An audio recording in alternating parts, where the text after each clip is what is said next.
Swastiastu. Salam jumpa pemirsa dimanapun saat ini Anda berada. Bersama saya Imadi Sujati SAG, penyuluh agama Hindu, Kantor Kementerian Agama Kabupaten Manggarai Barat, membawakan tema Dharma Wakya hubungan dan ikatan serta upaya pembebasannya.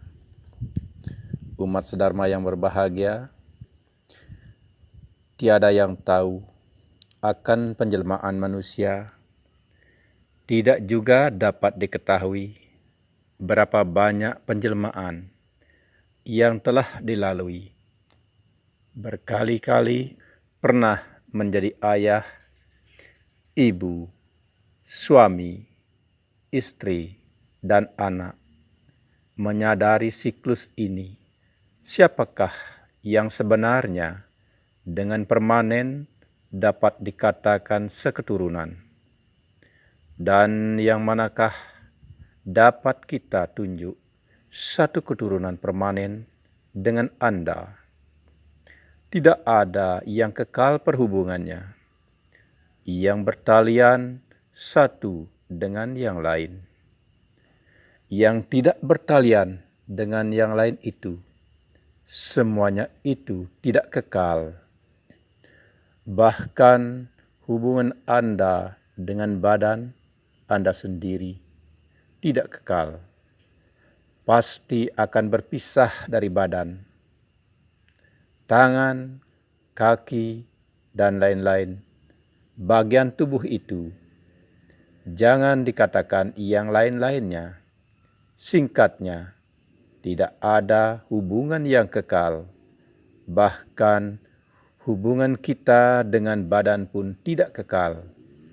Suatu saat dan pasti akan tiba saatnya Anda berpisah dengan badan sendiri. Dinyatakan hidup datang dari ketiadaan dan akan kembali tiada. Menyadari ini, yang manakah sesungguhnya menjadi hak milik secara permanen.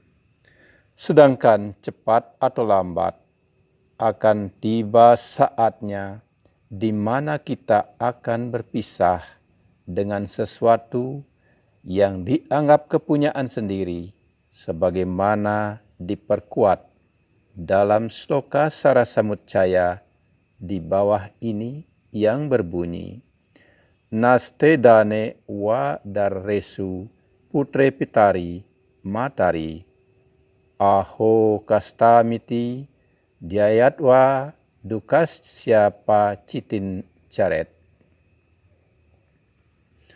Sloka 489.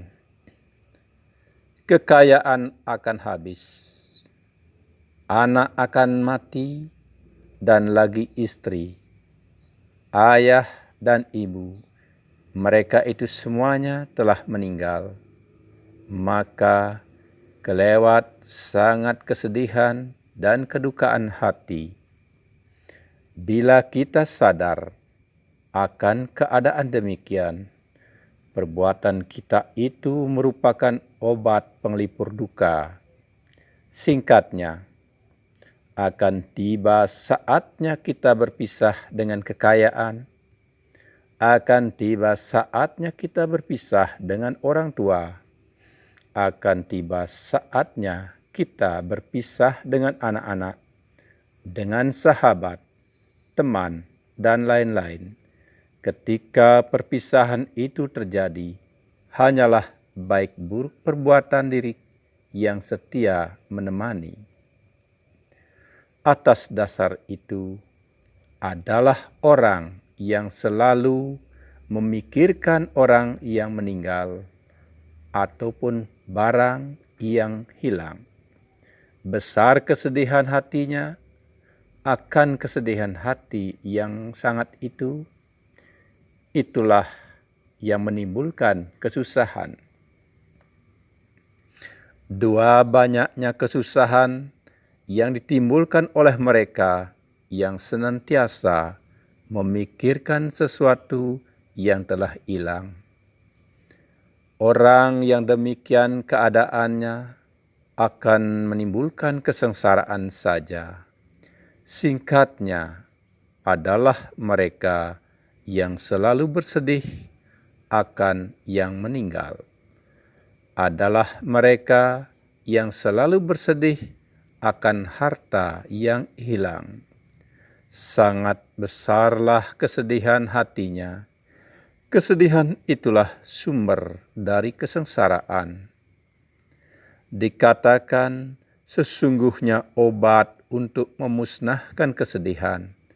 Jangan pernah membiarkan diri larut dalam kesedihan yang berkepanjangan akibat kehilangan dan kematian. Jangan pernah menenggelamkan diri dalam kedukaan hati. Sadarilah bahwa pada akhirnya tiada apapun yang kekal. Manusia akhirnya akan berpisah dengan orang-orang yang disayang. Akhirnya mereka akan kehilangan harta kekayaan.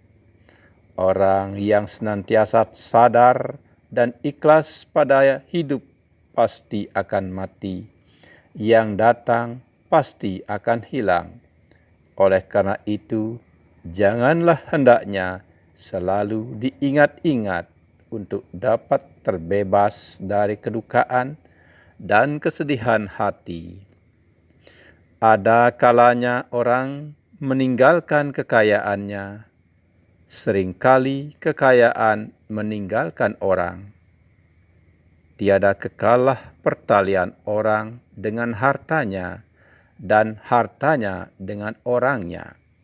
Inilah bukti bahwa segala sesuatu itu tidak akan pernah kekal.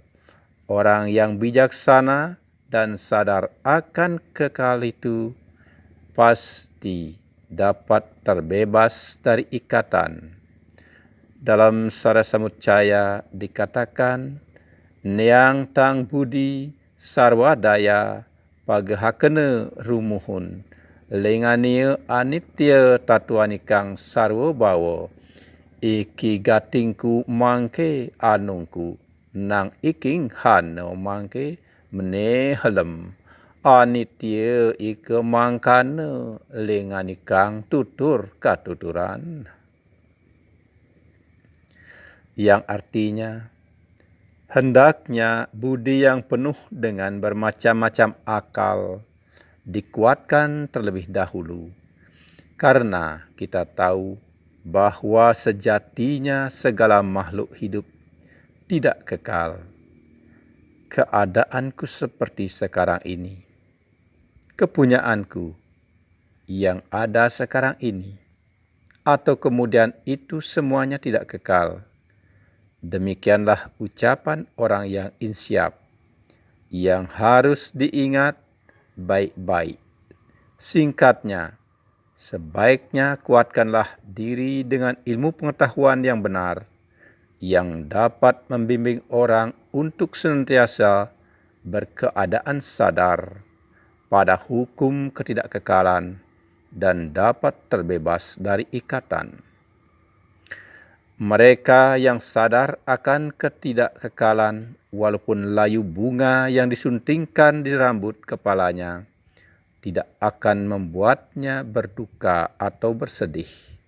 Sedangkan mereka yang buta amat bersedih hatinya jika sesuatu yang diyakininya sebagai kepunyaannya menjadi berkurang, walaupun hanya beberapa bagian kecil saja. Bila diperhatikan, orang yang bahkan hingga mempertaruhkan jiwanya demi menumpuk harta kekayaan, orang seperti ini sungguh kurang bijaksana, sebab mereka yang bijaksana hanya mau bersusah-susah, asalkan dengan tidak susah juga ia dihilangkan. Orang yang kurang bijak karena mendapatkan harta dengan sangat susah menjadi terikat kuat dengan hartanya itu. Sedangkan mereka yang bijak Meskipun tampaknya harta didapat dengan cara susah, tidaklah terikat itu olehnya. Ada suka, pasti ada duka. Ada yang kaya, pasti ada yang miskin. Ada yang hidup, pasti ada yang mati. Sedangkan suka, sekarang suka, suatu saat pasti mengalami duka. Sekarang kaya, suatu saat pasti menjadi miskin. Seorang hidup, suatu saat pasti akan mati. Demikianlah keadaannya, datang dan pergi.